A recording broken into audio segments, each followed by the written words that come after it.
Welcome to the Mighty Nerd Podcast, the only podcast that will run at 2x speed and then ran through an MRI, plays the secret ending to Coney 2012.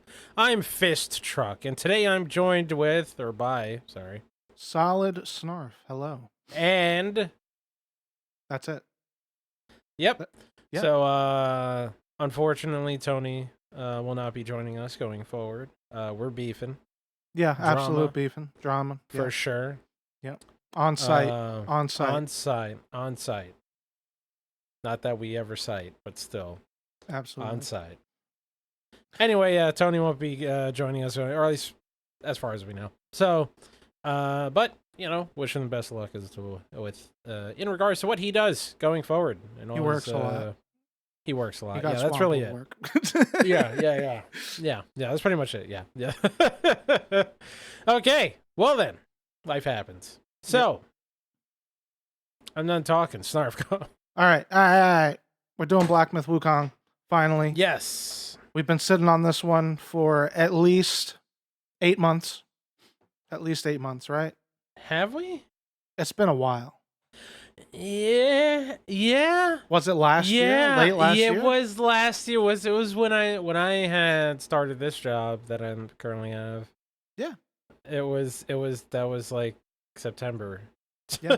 It's just one thing happened after another. It was, you've been getting used to the new job, and then it was like, we'll start something new, and then I couldn't make it, and then Tony couldn't make it.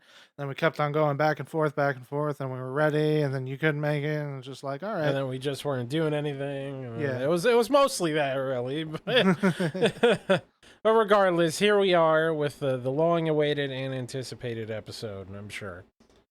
Fantastic. So, Black Myth Wukong. Was it a critical darling? You know, it's funny enough, in preparation for this episode, all I did was play the game. Oh, yeah. Yeah, absolutely. Played so much of the game.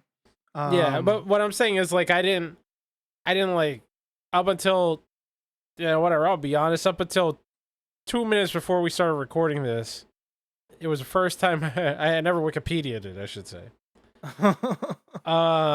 So I didn't know really anything about the game's development, people behind it, or the critical reception. Like, when I meaning, how like it reviewed through like your major, gaming outlets or websites or whatever. The best thing to come out since, I don't know, Elden Ring, supposedly. Okay. All right. I'm just not specifically. I'm not comparing it to Elden Ring. I'm just comparing it to the praise that I got. Or are you no, just I'm just comparing it to like how much praise okay. they got. They got 10s out of 10s. Okay. They got 9s out of 10s. They got all this good stuff. Yeah. Like I'm that's not like I'm gonna have to look that up. Yeah, everybody everybody. I knew everybody liked it, but like that much. Yeah, it got reviewed really well. Like everybody got on the hype train. IGN gave it an 8. Whatever. Metacritic 81. Okay, cool. Well, I mean that's a long time after it came out. You know what I'm saying? After the honeymoon phase. Yeah, well, I mean 81's still good. It's just I'm saying it was higher back then. Oh, yeah. Well, I mean that's always how it goes. But yeah, I guess that's what you are saying. But yeah, I think that's about where I expected it was going to be. Because I remember it came out and like it was more about how many people were playing it, how many people were kind of like gushing. Like people were gushing over it, but I didn't hear so much on like the critical end of things, I guess. Yeah. At least in terms of like, I feel like the critical reception liked it, but wasn't like gushing over it the same way that I feel that the general reception was. There was quite an amount of gushing, I think. Gushing everywhere. Yeah, gushing everywhere. I do believe so. Yeah. Okay. At least in our friend circle, and also from what I read online. Yeah. But that's topic. That's like it was a hot topic for like the for us regular folk, as opposed to once again like your IGNs and GameSpot and whatever fucking YouTube channel. Those websites. You get what I mean? So I was watching a bunch of developer stuff. Yes. This is where you come in. This is what I was segueing into. So this was my my quote unquote research. So they had this video where they went into the mocap and stuff, and it showed like them capturing like animals in mocap suits, trying to like get hours and hours of footage to put it on the actual animals in the game.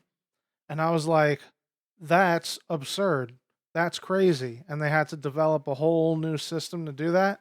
And I came to you guys and was like, yo, that's pretty crazy. And then egg on my face, that was like an April Fool's video. Okay. Okay. All right. But in comparison, the actual mocap thing might have been a letdown compared to that, but it was still pretty damn good, like on its own. Yeah, I mean, the thing is that the production values of the game are so high that if you told me that, like, it sounds ridiculous, but it comes with a little bit of shrug of the shoulders, like, I guess so. Yeah, it's hard to believe. Yeah, I got duped. I got duped. Because I think when we were ready to record it the first time, I came to you guys, I was like, did you guys see all this shit? And I was like, thank God we did not record that day, because I would have looked stupid. Yes, to the countless people watching this. Yeah. But the actual mocap, they had a bunch of dudes like doing all the animal animations, and they were like really into it. And all of the martial arts in it, they were doing it. It's like, wow. I think they that's very believable. built their own mocap studio in their studio. I know, was this one of those things where like how do I know there's no way to not bring this up without getting semi-political, but like, was this like funded not exclusively by the government, but it was like, hey, we're like China as a whole is trying to get into this, big industry. Let's put some backing, but some money behind this kind of thing. So what had happened was, right? What's the studio name? Game Science. Game Science. Yes. So it's founded by two dudes that are former Tencent employees. Okay. Okay. Yeah. Did they have the Tencent hookup or like? No, they didn't have any Tencent hookup. Okay. They left like to do their own thing because they didn't like the way Tencent was doing their stuff. Yeah.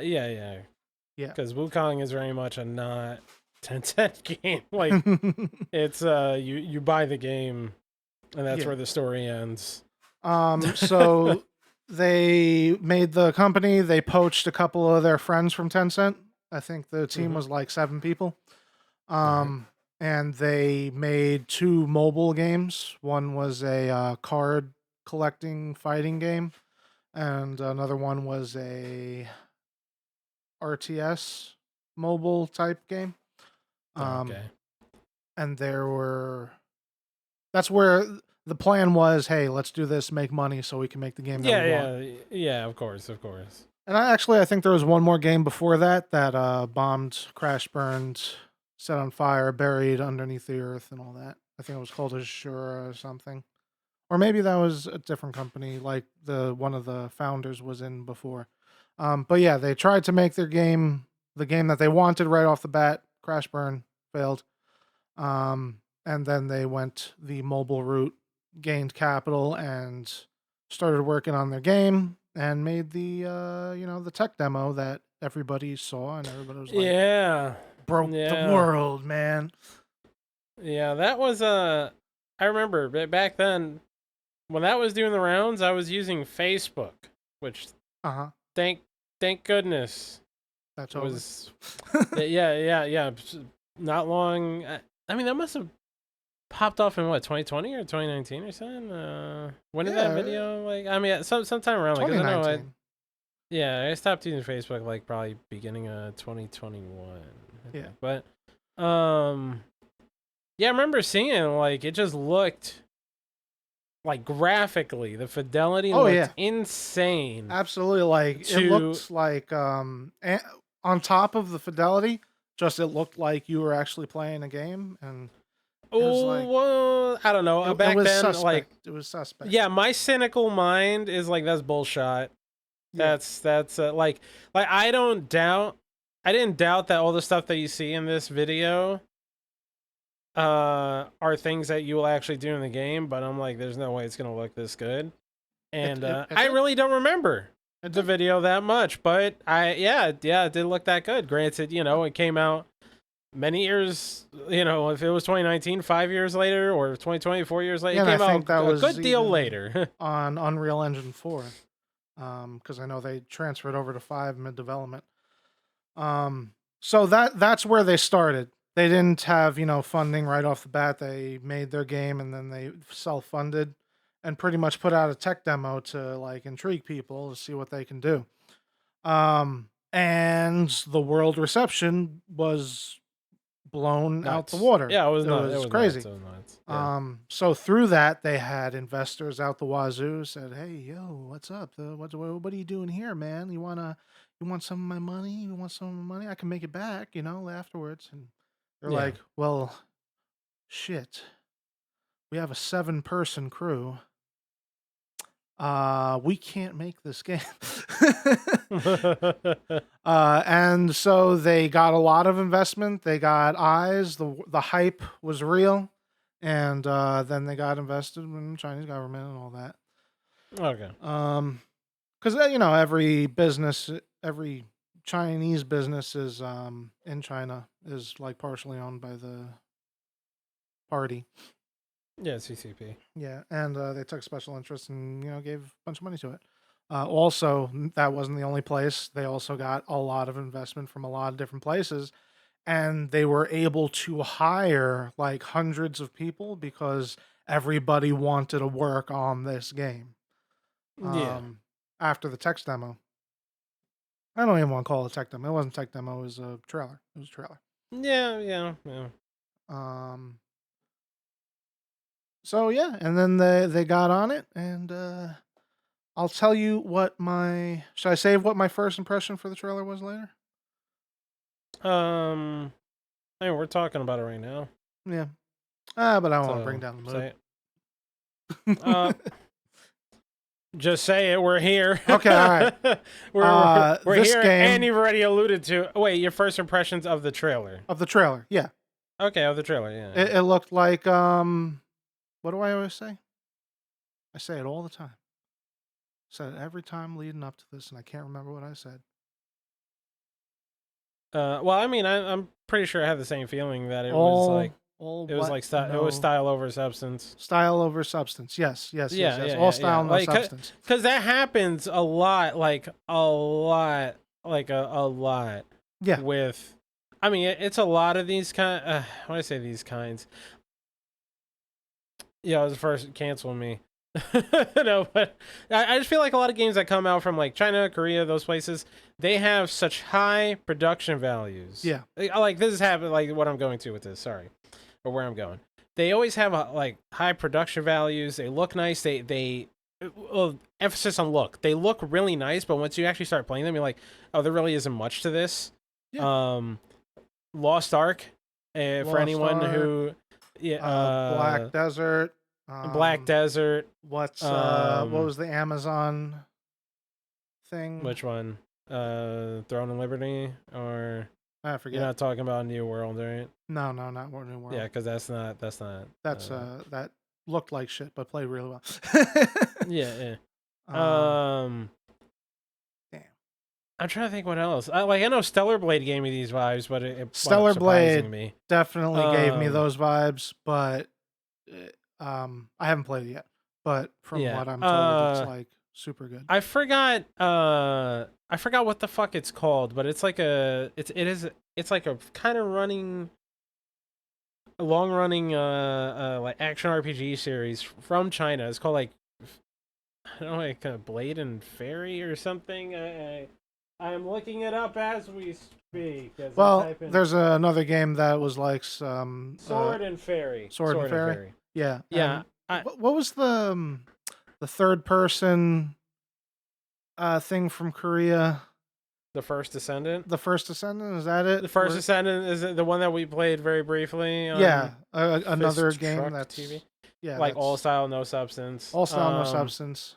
Sword and Fairy, that game. I played whatever one is on Game Pass. I think it's 7. Production values are really nice on it, but when I was actually playing the game, I was like, oh, this combat's kind of like mid. It's not that great. Or it was floating. Like, let's see, it looked really nice, but didn't play that great. And so, yeah, it's just a game that gets you to, the initial reaction is it's made to get you hyped for the game to spend your money. But like, you make up the promises that it's trying to make in your head. Like, this is gonna look awesome. This looks awesome. Because it does. Because it does look awesome. But everybody, especially if it's Korean, everything looks smooth and like pretty. I've noticed that that has been a thing. Now it's not always true. Like I said, with personally Stellar Blade, we ever do an episode about that one. That one, when I saw the trailer, I was kind of like, oh, this looks like the typical All Style, No Substance shit that I see from these exception kinds of games. To the rule. But it turned out to be really good, and I enjoyed it a lot, I should say. So yeah, when I saw the trailer or that gameplay thing that came out way back when for Wukong, I felt the same way where I'm like, oh, this looks really nice, but I feel like when you play it, it's just gonna be kind of shallow. But that was just all in the trailer. So that was the initial impression how things turned out. So that's not one we do play. Yeah, we'll get to but the story behind the developers is inspiring, especially for this is like their first AAA game, and it's like essentially they manifested their dream type thing.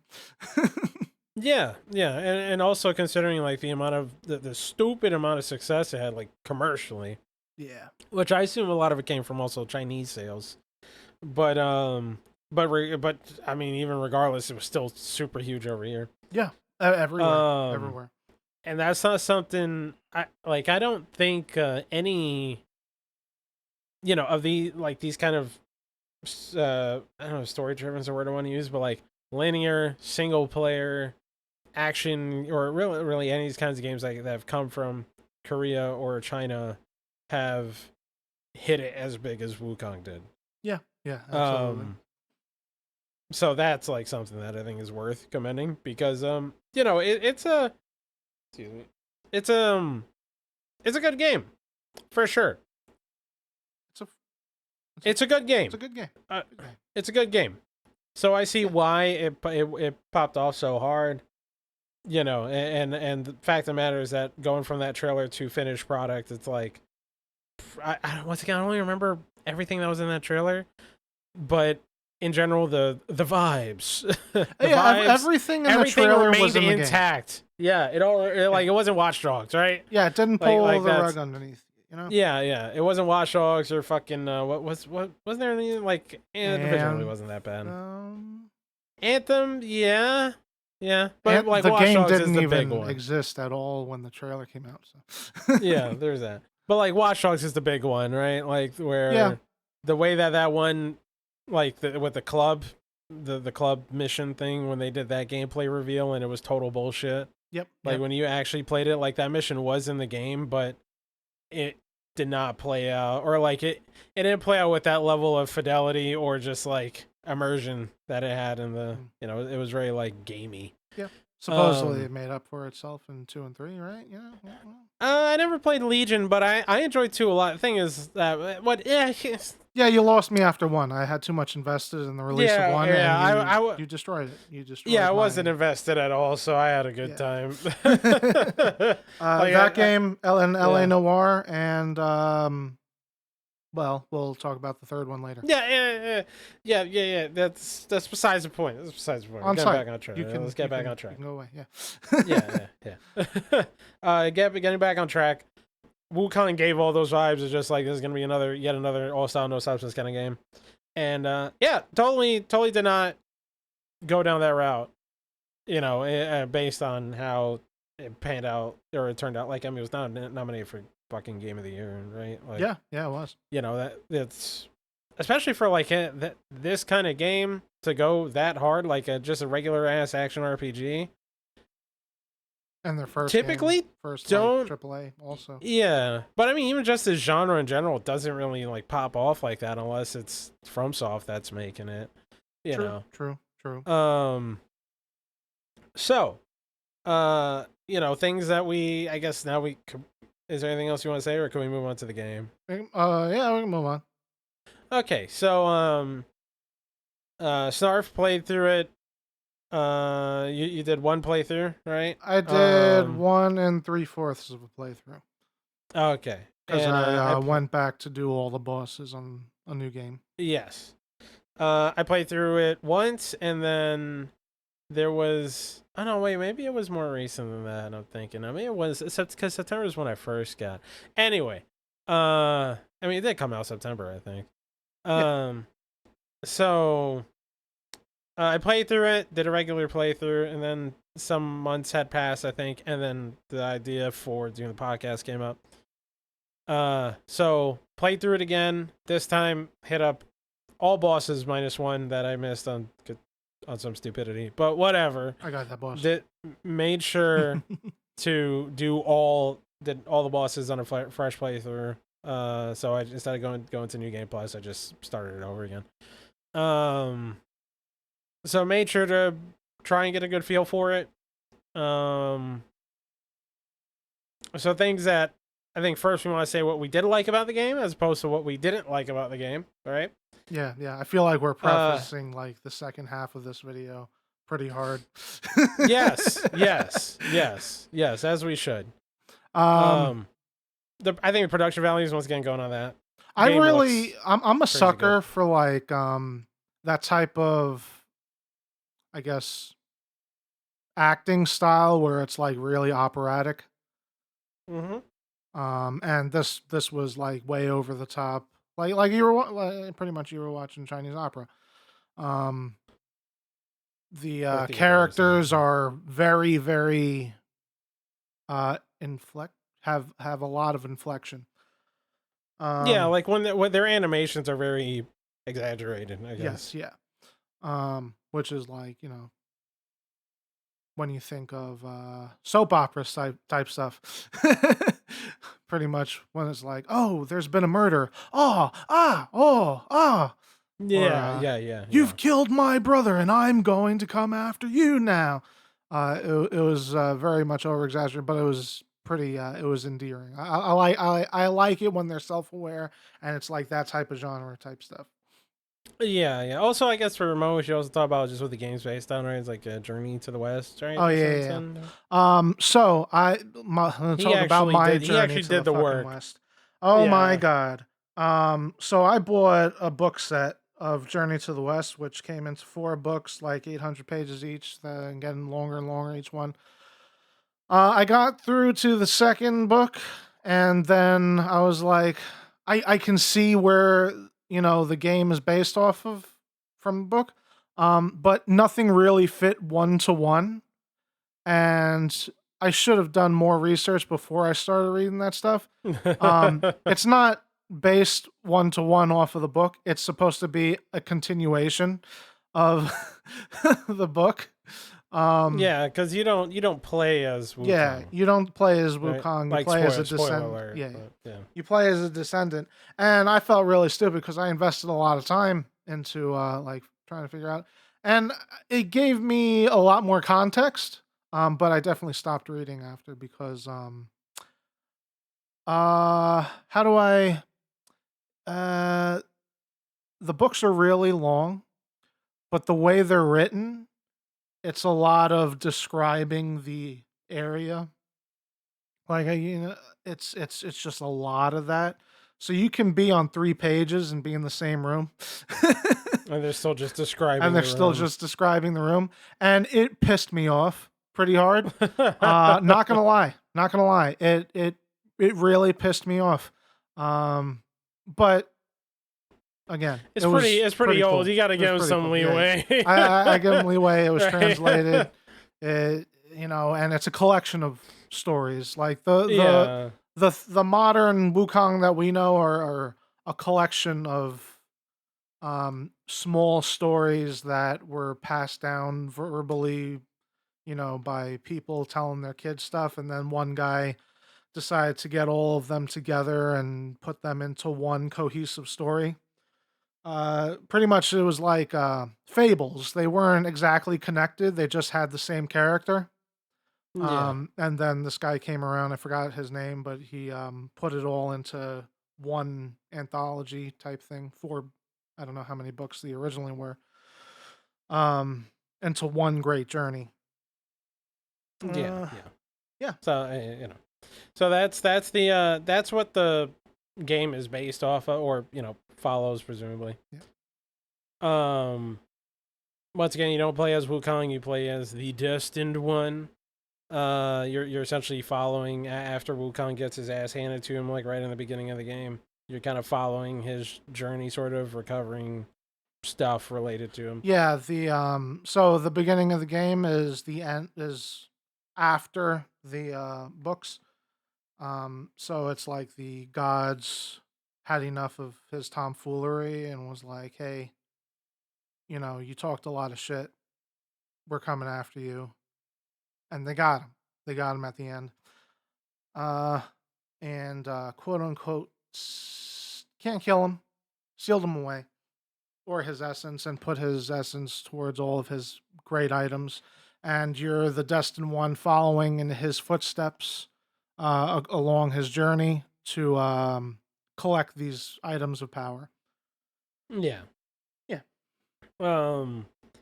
So getting back on, so that's the premise for the game. Getting back on the, like the production values are really good. It's got a pretty, I think, yeah. Overall, like a pretty good assortment of levels that you go through, like areas. There's you start with the forest, and then what's the desert's the the desert, one. then the snow area, snow mountain type stuff. The snow then the is poison. the fourth one, no? No, snow's the third one. The poison swamp shit is like the fourth one, Third. and then like a volcano or something for the fifth area. Fifth, and the sixth one is the mountain, the open world area. Yeah, kind of open. Yeah. But we'll get back. We'll get back on that. We'll touch up on that later. Once again, we're very, very, very foreshadowy. Yeah. We're talking all the praises. We're getting it. Yes. We're front loading this video. Yeah. Yeah. So each area looks amazing. Just the sounds, design, just everything, practically everything. The voice. The game is like so high fidelity that they have to do like blatant tricks to be able to hold it. So like you have, I don't remember the last time a game had so blatant, like, but there's like straight invisible walls, like you can see past them and you just can't, you get stuck in place. It's a pretty linear type thing, right? Yeah. It's pretty linear. I mean, there's like some. Well, there's actually a pretty good amount of exploring off the beaten path, but it's not like, when we say linear, it's like you have to go down the left path to get to the secret area. It's not like you can take multiple paths to one area. Yeah, that lead to the same place. I'm thinking for of the like, most part. Yeah, I don't know why this comes to mind, but I'm thinking of like Xeno Warrior Princess for the Nintendo 64. It's like you have a path in front of you, and then you have a secret path to the left that leads you to a chest, and then you get back on the main path. I was thinking more Dark Souls 2, something a more relevant touch point. Dark Souls 2? Dark Souls 2, where it's linear, but you can. No? Yeah, this game has some bits with shortcuts.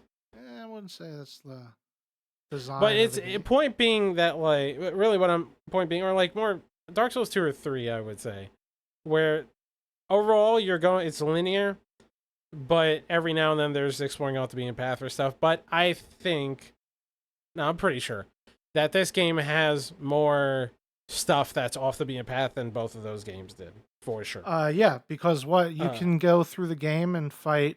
Like if you go straight like through the less game, than half of the bosses. yeah, like 40 bosses out of 108 you'll fight. Let's clarify. Let's clarify that number real quick. And actually, what I did want to say too, before I continue touching on that, is that like, I think what the game, I don't know why the word just came to mind right now, but like, game's very rich to me. Like in terms of just how the environments are portrayed, but also just the amount of shit there is. Like there's just so much. There's so much, including that 108 or however many bosses.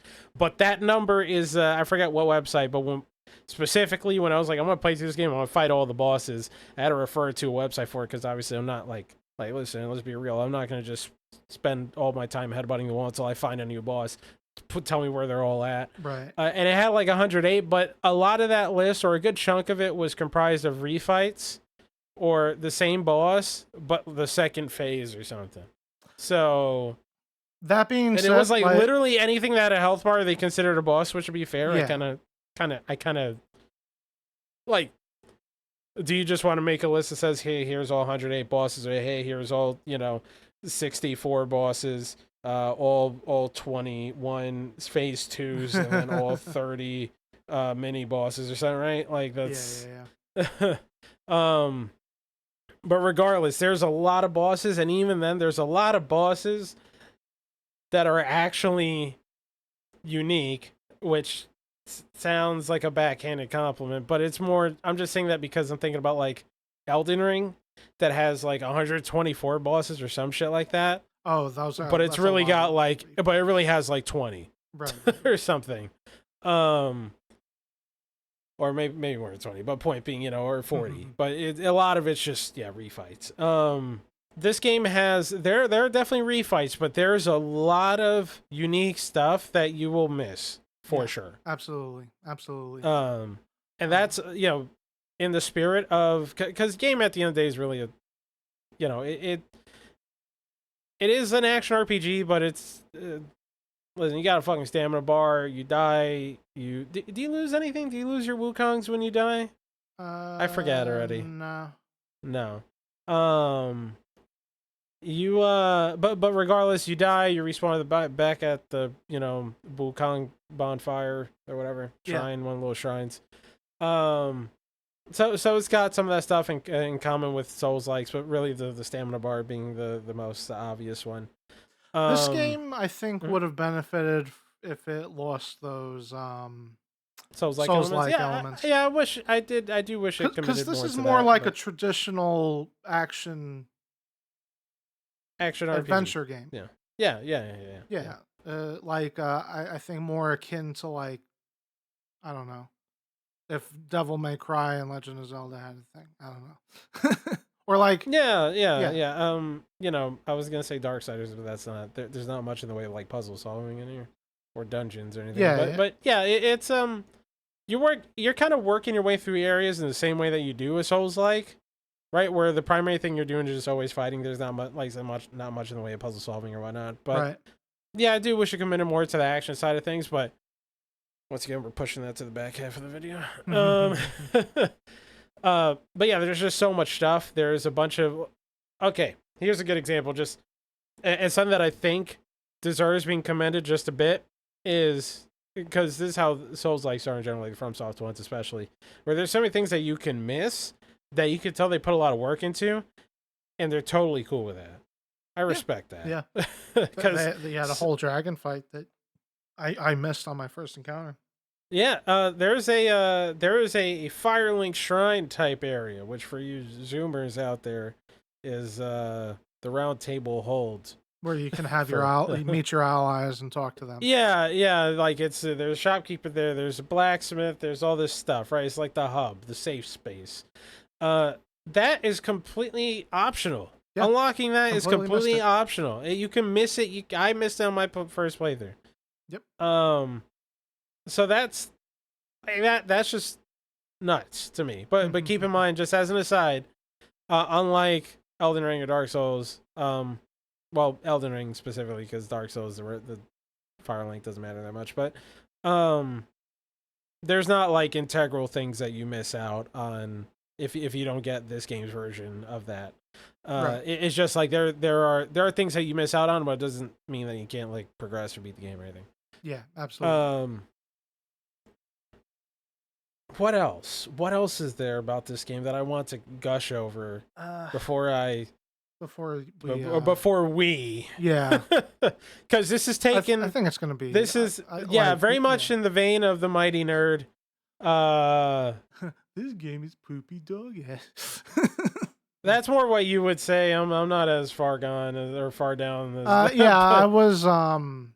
Okay. I know what I want to say. I'm sorry. I know what I want to say. What?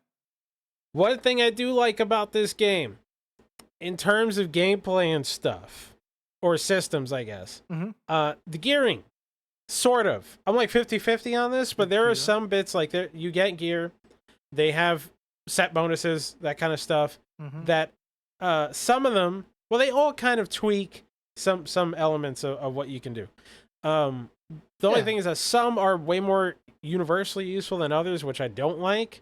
Because, for example, my favorite one is that you get a set, or you get access to, I think you could create a set or some shit like that. I forget what it was, but you could create a set that helps you move better or faster in mud after you've defeated the only boss that you fight in mud. You bring. I don't know As soon as you brought that up, I was like, my eyes fucking squinted, and I was like, "You sure about that?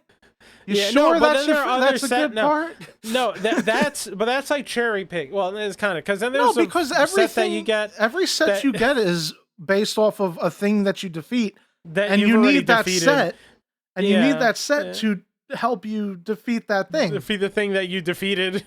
Like you were already defeated. And so what's the point? No, but there are other sets that actually have bonuses where, like, oh, hey, if I do this move while in this stance, like a fucking thunder dragon comes down or something. Yeah, lightning dragon comes down. That's really cool. Universally useful. So you have cool sets like that. You have dumb ones, but there's a shit ton of them. There's also a lot of them, to be fair. Point being, I'm trying to make. You remember better, but it's like I feel like there are more sets than not that are useful, and also you get when you can use them. I think there are more sets that are useless than useful. Yes. But I'm more giving praise to the fact that they tried doing something with the gearing, and that to a certain amount there is a level of success there where engaging with the gearing system or with the way that the gear works is fun. Like when you actually have a set that's cool, like that dragon one I talked about, right? Or you have one where it's kind of like Berserker, where when you have a low amount of health or some shit, I forget, you do more damage, or you do more damage but take more damage, that kind of stuff. It's like risk reward. It's not like stuff that you haven't seen in other games before, but it's stuff that you don't see in these kinds of games. Yeah, it's another outlet for you to customize your character. Yeah, it's like it's like player expression, right? Like that kind of stuff. I would say like not. Maybe... Also, the drip is immaculate. Like it tends to look pretty cool. Yeah, for sure. I would say 8, maybe 7, 8 times out of 10. The gear makes more of a difference. Makes more of a difference than your styles, in my opinion. Yeah, I think you can beat like 8 out of 10 bosses with any style you want, and then there are just specific bosses that work better. But it's just I wish there was more of that. Where you had to change on the fly or something. Yeah, because I played through the first whole level, and I didn't feel like I needed to change the style at all. So you have 3 styles. You have the beat 'em up style. You have like a one where you stand on your stick and get off the ground style. Pillar stance. And then you have the best one where you just shove the stick in the guy's face. From long range, you can stay away. Yeah, I forgot what that was called. I know the first one was called Smash Stance, I think. The second was called Pillar Stance, and the third one's called, I don't know, Dickum Stance. Yeah, Dickum Down Stance. And I played through the whole first level, and I was like, there's no reason to ever get out of Smash Stance. And then I got to the second level. It was a side boss. It was some frog. And that was the first time I was like, oh. Didn't I tell you to use the other one or something? I feel like I did. because you were missing with the smash, and I was like, yeah, if you don't want to miss, use the Dickum stance. Because the Dickum stance has fucking tracking on it. Yeah. Oh, like you told me to super do. hard Yeah, tracking. it was the frog monster, right? Yeah, the Yeah, lightning you one, told right? me to do the Dickum stance, and I didn't do that. I chose the pillar stance because the Okay. pillar stance Oh yeah, specifically puts for you the above the frog water. puts me Yeah. above the water, and he has an AOE that I just didn't figure out how to dodge at the time. Mm-hmm. That completely killed me every time. So the pillar stance just avoided the whole thing, and it was great. It was a great pair up for that boss, and I was like, oh, that's great. And then I didn't change from pillar stance until the next level, which Yeah. I went back to smash stance, which worked for another boss, and I changed out of smash stance until like halfway through that level, and then I would change to Dickum stance, and I stayed on Dickum stance for the rest of the game. Yeah, because you don't miss. Yeah. You don't miss. Uh, So the gearing also inevitably, and this I'm gonna. I think we're ready. Yeah, where We're ready. we've crossed the line. But We've the crossed last good thing, no, last good thing I want to say is that obviously I would hope that when you have so many bosses in the game, you have some bangers. This game has some cool boss fights. Oh, Unfortunately, most of them suck. All right, let's go. Okay. All right, so we should say before this, and I said this early on in this recording, that I think Wukong is, I think it's a good game. I think it's a fine game. I think it's a fine game. Yeah, I think it's a fine game. I'm good on never playing this for the rest of my life. I think a lot of people like this game. Haven't played better games. Haven't played better games. Yeah, they haven't played a Devil May Cry you game. Don't, they yeah, haven't you haven't played Devil May Cry. Those types you haven't of played. games. You know, Bayonetta, you haven't played Stellar Bayonetta. Blade. Yeah. I mean, or if we're trying to stay in the Souls-like genre, I simp hard for fucking Stranger in Paradise or something. But yeah.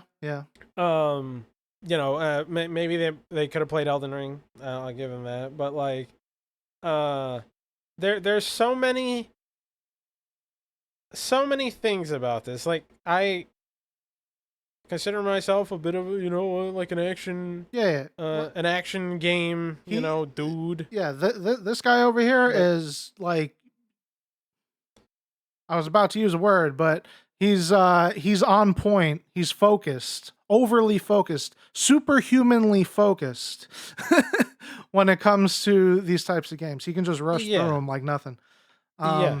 It's his wheelhouse. And like I grew up on playing Devil May Cry. I grew up on playing Heavenly Sword, God of War, all that stuff. Like parallel to these games that are just like, you go through the level. It's almost like a fighting game. You have a combo system. You need to know enemy attack patterns. All that is like, we like these games.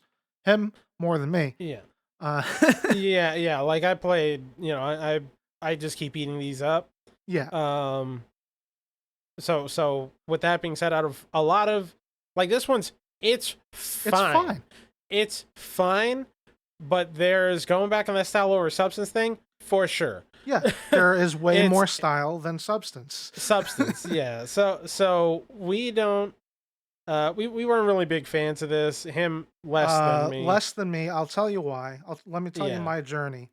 Again, like I told, everybody was going crazy over the trailer back when it first came out, and I was like, it looked like old style over substance, and I kept on doing that. I was like, I have no urge to play this game, right? Yeah. It's like there are a lot of other games out that I would rather play, and I didn't play this until later. A lot of people that I didn't think would like the action type games that haven't played it before, they got into it and like, yo, you got to play this game. This is the most amazing game ever. And it sucks that Tony isn't here because he loves this game. It's actually the reason why we're doing this, why we're doing Wukong in the first place, because I was like, hey, let's do Stellar Blade. Yeah, because like look, he loves this game, and he can be wrong, but he's not here to defend himself, so I won't talk shit. Fight back. Fight back. You have a 5-hit combo, 6-hit combo. Yeah, something like that. Well, it's like 5. I think like 4 or 5 button presses. Right, 4 or 5 button He presses. definitely does more than 5 hits in the combo. Right. So if you're on PlayStation, you press square. If you're on PC, you use an Xbox controller, so you press whatever X. And you do that for the rest of the game. The whole game. The combo doesn't change. And on top of that, all of these bosses are designed to have recovery time where you cannot get off a full fucking combo. Unless you get the dodge where it doesn't drop your combo. Yeah, the dodge skill that it doesn't drop your combo, which is a big help. But it's weird that every single boss, 108 bosses, there's probably 1 or 2 that I'm forgetting, that you can't pull off a full combo on in between their attacks. That seems like you're built for one thing and the game is built for another type of game. And that just seems shitty to me. Yeah, there's a lot of systems or skill, like the skill tree.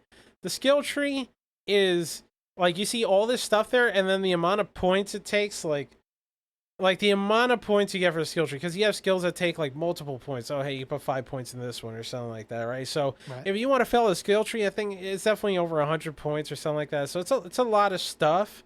Like there's a lot to go after until you realize how much of it you don't use. Like this is the same problem. Granted, I like Sekiro a lot, but the same problem with Sekiro for me, where it's like you got a lot of stuff that you don't use. You got a lot of stuff that's just totally pointless. Like you don't need it at all. And granted, I think there's something to be said about like player expression in these games, going back on like how I was talking about the gear sets. But like the way that, so for example, you're talking about how the bosses don't require you to really switch stances. Like, yeah, you might have one that's easier with a certain stance than others, but like you could just play through the whole game in one stance and you're most likely going to be fine. It's really cool when there is a boss where like a stance is you're being strategic and the stance is like there's certain moves that are just better. Yeah, and it's really, really cool. Like that was my favorite moments of the game, where I was like, finally, the system that they created is worth using. Yeah, and to the point that I was making is like, I think it's cool that there are multiple stances. The magic that's in here, you have the transformations, all that stuff that you can choose to use to kind of express how you want to play through the game. But having played enough of these kinds of games, right? Like, I'm going to bring up Lies of P because this game reminds me of Lies of P. Granted, I do like Lies of P, but I don't think I like Lies of P as much as most people do. Yeah. And that's because that game kind of suffers from the same problem, where it's kind of style over substance. It looks really nice, but when you actually play the game, I think, to me, for somebody who's got all the achievements in Lies of P, so I played it. I must enjoy the game because I cared to play through it like 6 or 7 times. So, but I'm gonna still talk shit. When you're playing the game at what I think is a pretty high level or high enough level where you're kicking ass, all you're doing is standing there hitting left bumper, timing with boss attacks, and you might dodge or something every now and then, but. That's exactly how Sekiro is, but Lies of P is even slower than that. Yeah. And I don't really think, like how to put it, when you play Sekiro, there's like back and forth. You block some bosses, you might be able to block, hit, you get that trade going on. Lies of P, for the most part, you're just waiting for a boss to finish their combo and then you hit them or something like that. And this game reminds me of that one in the way where there's so much, or those games like Sekiro or Lies of P, where there's so much stuff that you can use and so much stuff that you never need to use. Yeah. Like you can use it, you never have to. You can, like the prosthetic arm or whatever, all that stuff, all those attachments that you can use in Sekiro.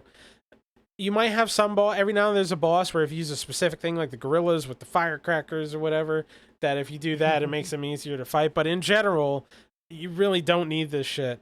And it's cool they have it there, but after playing other games of this ilk, which, to be fair, Wukong, while you don't have a timed block, the dodge works the same exact way. Yeah. The dodge, it's just a timed defense system by a different means. It functions, it's the same shit. Fight me on that one. But, like, playing, this is why I love a game like Stranger in Paradise or Stellar Blade. Even though Stellar Blade is kind of like, that game is more it's too easy for most of the game to make you need to use your kit. But once it actually starts getting difficult towards like the end of the game, you're actually using your whole kit, and it's like that the feeling's exhilarating. And also you're like, oh, yo, I feel like there's a mastery of this. Same Stranger in Paradise, why I gush over that game. Like, there's a lot of things wrong with that game. One thing that game gets down is its combat. The builds, and how the build, infinite amount of builds. The infinite. But there's so many builds you could do in that are game. all viable. And the thing is that especially when you're playing that game at a high level, you're using your whole kit. The whole kit. If you're not using the whole kit, then you're probably getting your ass kicked. Like, that's how it goes. But Sekiro, I've done just base game. I've done everything that you could do in that game, aside from self-imposed challenges like choosing to not die in a whole run or some shit. I've done all, and it was always the same. Left bumper. Just me just doing the blocks. Wukong, from the start of the game until the end, does not evolve. You beat the first boss the same way you beat the last boss. Yeah, it's just that last boss is harder. Yeah, more health and hits harder. More complex attack chains. The last boss, very cinematically, is very cinematic. There's a lot of cool stuff that happens in there. Yeah. I don't want to bash the last boss, but I'm just saying mechanically, the way you fight the last boss is the same way you fight the first boss. You dodge the attack, you wait for the pause, you do 3 out of your 5 or 6 hit combo, and then you dodge, and you wait for him to finish, and then you try to, like, get him to kneel, and then you can do your 5-6 hit combo. And so that doesn't, the gameplay never evolves. You see this whole skill tree full of shit. You're like, it just never evolves. You could choose to play in a way where you use all that stuff, and you will, maybe you'll get enjoyment out of that, but the thing is that the game never pushes you to do it. And there's like, it just doesn't, it just so fucking gets so fucking stale. It gets so fucking stale. And the thing is just, okay, well, since the combat or the game doesn't force you to use your kit or have your kit like grow all that much as you're playing through it, how do you spice it up? All right, well, bosses get more and more obnoxious as time goes on. You have bosses that have like 12 hit attack chains or something like that. Or they go into a goddamn tornado that you can't get to him. Yeah, little to no recovery. Funny enough, that's like one of the bosses that I kind of like. I like him a lot. Yeah. I hate that he does that bitch shit where he goes behind a wall. I've never gotten more. I don't think I've gotten more frustrated at any boss in that game besides that one. Like when you're fighting him before him, it's great because you can use your kit. You can parry his attacks. You can level up your thing, and you can hit him hard. It's a good fight, but it's ruined by, this is the second level. There's a rat boss.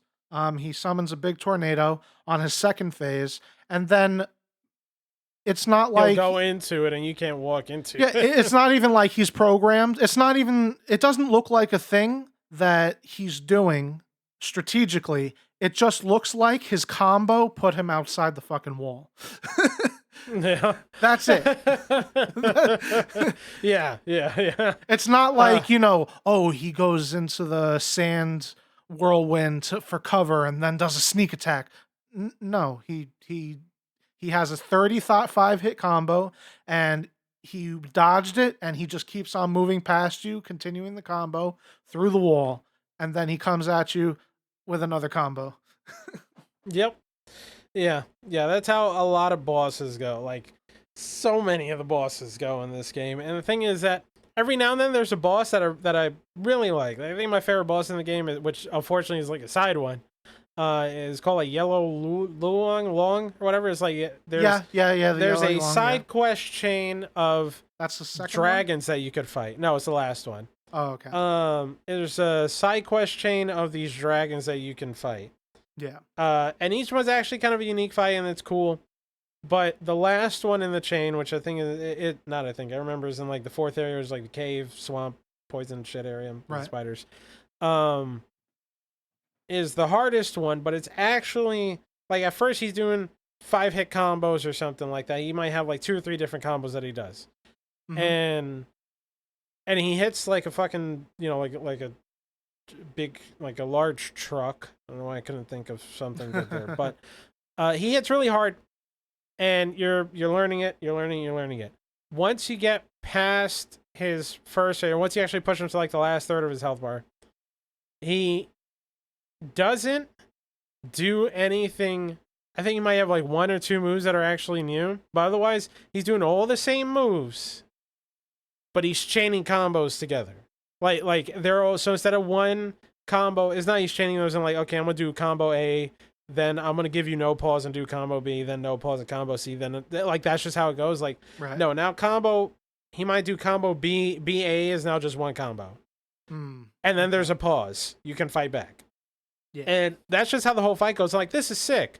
But so many bosses rely on just either extending their combo with new moves or just doing completely new shit so the fight kind of evolves in an obnoxious way. Most of the time, like the best boss in the game, arguably, is a boss at the end of the 4th chapter. The centipede guy, the 100 eyes guy. Centipede guy, 100 eyes. The 100 eyes guy, he's the boss at the end of the spider area. 100 eye Dow or something like that. I forgot what it's called. The spider boss? The lady. What? No. It's a dude. He's like a centipede. The scorpion. Yeah, Scorp, sure. Yeah. Scorpio. Best boss in the game. The piss monster. The piss monster, yes. So in the second phase, when he introduces piss to the arena, and it makes everything slow. It makes you slow, and it starts capping your stamina. Yep.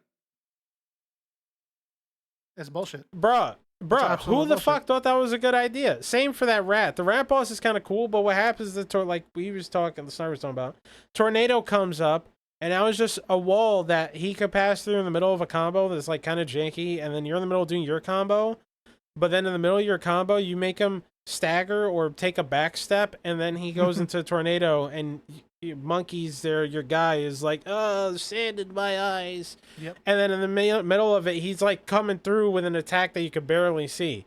And it's like, why is this a thing? We did it. You did it. You made a good boss, but you ruined it. You ruined it. There's so many bosses that play out like this, or same with like I'm definitely getting sick of it, even though I still play. Like, was the first Berserker has shit like this in it too, but I don't know why this, like, some games make it more palatable than others. I think because, like, first Berserker, Kazan, that game, it does this shit too, where you have bosses that either have like, they're the attack where it's like,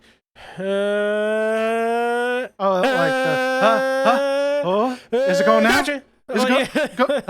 Yeah. And Elden Ring does this too. Elden Ring does it like absolutely. I think this all really started with Sekiro. Because in I don't remember Dark Souls 3.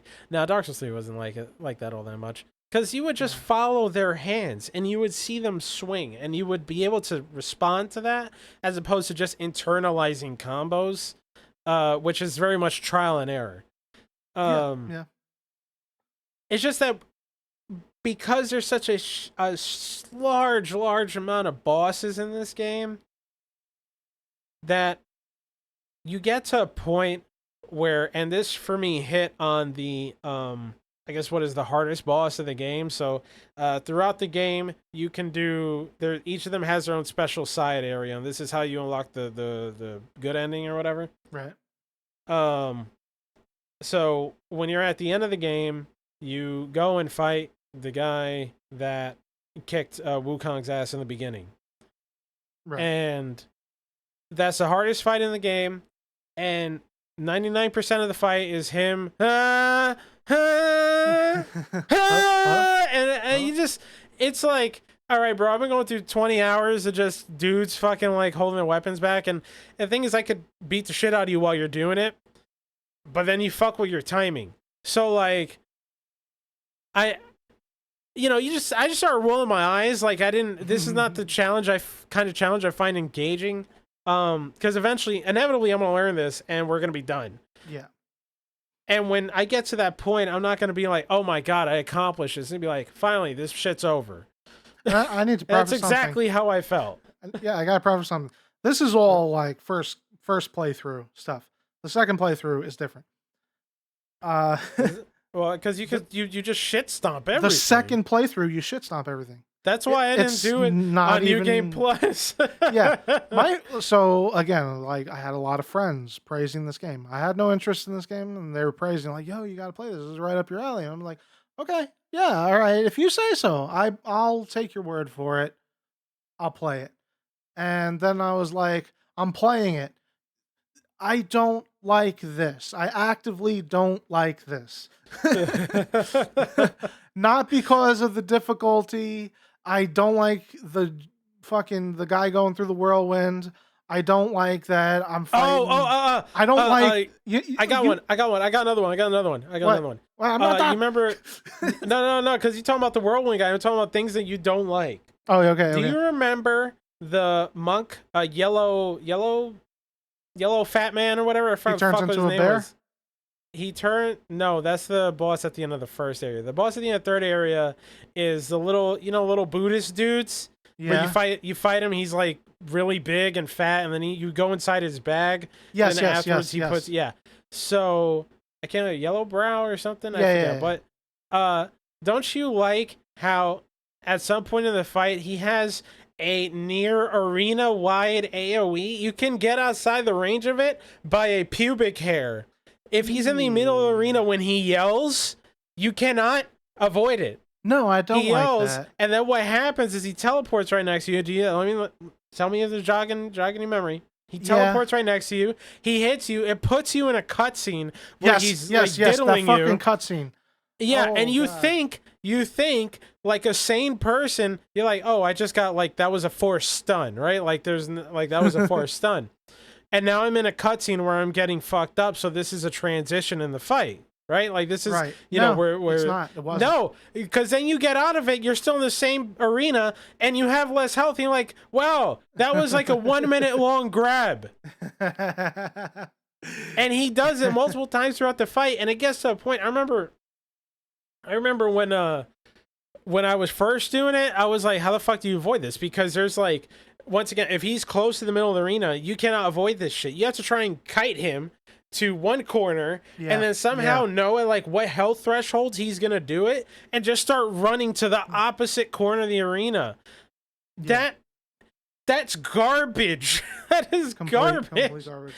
I have the same problem with Night Rain that came out. That like it might be a skill issue right here, but that fucking scorpion, every time he yells, I can't see it. You see it. You tell me about it. Yeah, I think that's an absolute garbage thing. I disagree. There's like, you see his ass jiggling and you back up. Man. You I'm back too up, close you run. to man. Yeah, hit him in the legs. Don't hit him in the body. Hit him in the legs. But he hits you in the legs. Anyway. Okay, dodge. That one, there's a telegraph there. Also, if you start running, if you get enough of a head start, you could either avoid the damage, or if you are a little late, you only get hurt just a wee bit. It's not a stun and then a fucking like cutscene grab.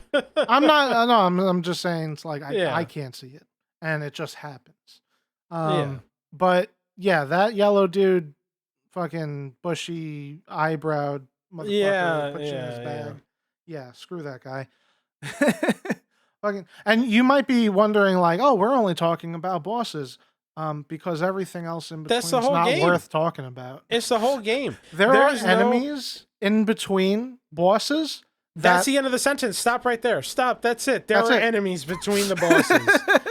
That's it.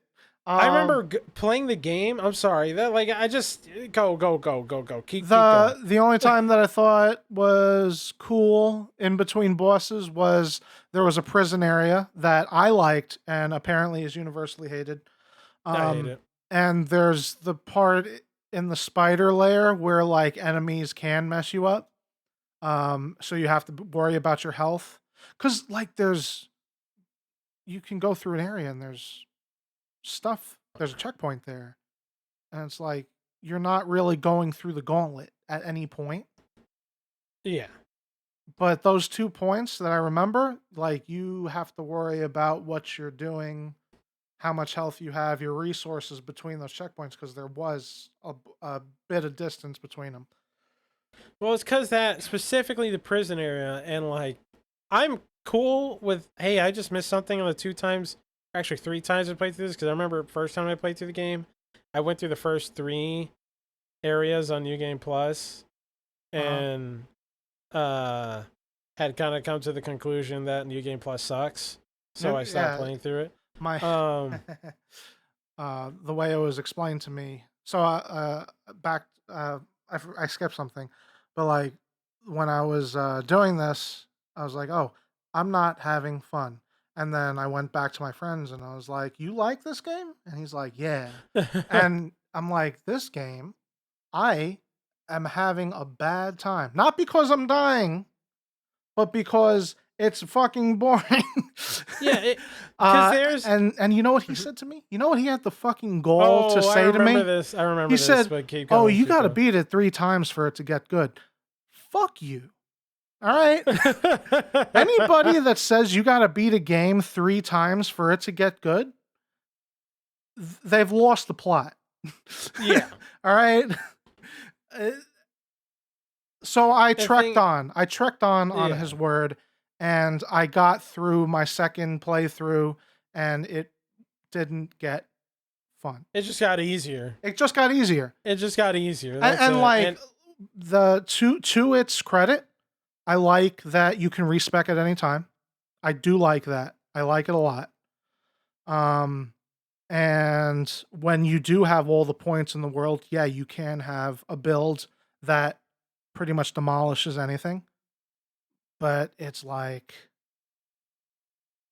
then any fun that you could have is gone. It's like when you use cheat codes in a game, you kind of lose the will to play the game anymore. Yeah, it's like when you get the, when you get the infinite ammo rocket launcher in Resident Evil. Yeah, it's like you can have fun with that, but also you've already gotten it. The point of where you got it, you're done.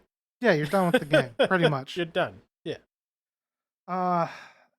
After yeah. Go ahead. Well, no, the thing about like the challenge in this game, or like the combat, first playthrough. So like, for example, I had played through half of a New Game Plus when I first beat the game, but then when I wanted to fight all the bosses, like I'm gonna do is a fresh playthrough because I already know on New Game Plus this sucks. Like, which is the way you should. I recommend that way.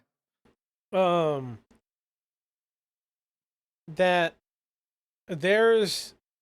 It's hard to like quantify this or describe it, but there are games where when you present a challenge to me, I'm excited to tackle this challenge. Right. Like Stranger Paradise, or I'm just bringing up these games, or once again because I recently played that First Berserker game, First Berserker Kazan. Mm-hmm. That when you present a challenge to me, the way that this game plays, like I know that there's some nuance to the way I tackle this fight. So for example, when I'm playing those 2 games in particular, I could, they still have the same time block type system or time dodges, but in the middle of that, I'm like sneaking in attacks, skills, all sorts of stuff. Like there's a back and forth there. And in this game, like we were talking about earlier, you can't really do that. You can try, right? Because there's a skill where you can continue attacking through dodges. And there's also like the invincible dodge. Counter. Yeah, the Yeah, there's counter. like the counter skill type thing. I forget what it's called, but like for example, in Smash Dance, if you're in the middle of doing the flip smash or whatever, if you get attacked, it triggers that The heavy attack. the counter or Yeah. whatever. It triggers the counter. Spoiler alert. uh, it's maybe like 2 times out of 10 it's worth using over just It's almost waiting always out. garbage. Almost always It's garbage. almost always garbage. I had gotten to a point in the game where I was getting them, like I knew when I could fish for them, but then the problem is you get that And they just get power that. through it. and they just keep going, because then what happens is when you get the counter, it's not like you just counter them, you hit the X button, your light attack button for a follow-up. You do the follow-up hit. Yeah. But they're still in the middle of the combo, so you can't just do a follow-up hit while they're in the middle of their combo, so you just nail the counter for no fucking reason. Exactly. Except it works on enemies who didn't need it in the first place. It works on regular enemies in between It works on the this bosses. game has enemies between the bosses. Yeah. That's Yeah. There's this game is all about the bosses. It's all about the bosses, and that And like when it's just, again, there's only 2 times where I felt like the game broke up that, and it may seem exciting, but when you eat donuts every day, fucking 3 times a day, you're gonna get sick of donuts, all right, bro? yeah. And the thing is, like, you're talking about the prison breaking it up, but the thing I hated about the prison was that the way it broke it up was corny. It's like, oh, hey, randomly, we're just gonna drain your health. I see. All right, so for that, That's for me, it. that wasn't my problem with it. My draining of the health wasn't. It didn't bother me. Like I never. I might have gotten lucky, but I never got in a situation where that was a problem. What I liked about the prison was that it was a adventure. It was there's a checkpoint here. You have to traverse this fucking place to get to a longer checkpoint, and you gotta be worried, right? And the enemies, were good. There were I forgot what type they were, but there were enemies that could They're mess like you little up. flying dudes. They were like flying dudes and just dudes with swords. And then there was Now- they had like some fire shit Yeah. or something. And that Yeah, being was said, I had so much praise for it the first time I went through. I must have gotten lucky because the second time I went through, I saw the bullshit. The bullshit was that when while you get you're knocked off? you're knocked off constantly. It's That only didn't part of the whole happen to me. game. It's That only didn't part of the yeah. whole game where That- they decide to all of a sudden make platforming matter. That didn't happen to me my first time. I just went through it. I didn't even notice those parts. I didn't get hit out of the air and fall off. The second time, when I was in baby shit easy mode, just like I'm overpowered, I kept on getting knocked the fuck off. Yeah, gravity's a And great equalizer. I hated it. Yeah, no, it was corny. It was corny. That's the Yeah. thing, is I feel like most of the time this game gets hard, it's just corny. Either that Yeah. or it's just, once again, like presents difficulty in a way that's just not exciting for me. It's not engaging. I don't know how to. It's like No, the weird way- because it's Like, I'm gonna bring up Destiny. All right. Currently, all right. So let me tell you about Destiny. Destiny just came out with a new expansion. It's I forgot what it's called, but it's pretty much they're resetting the game. You start at 0 light level. The raid came out. The difficulty was solely in the amount of damage you do versus boss health. That is the difficulty but not of the game. mechanics. Not mechanics. That is whack.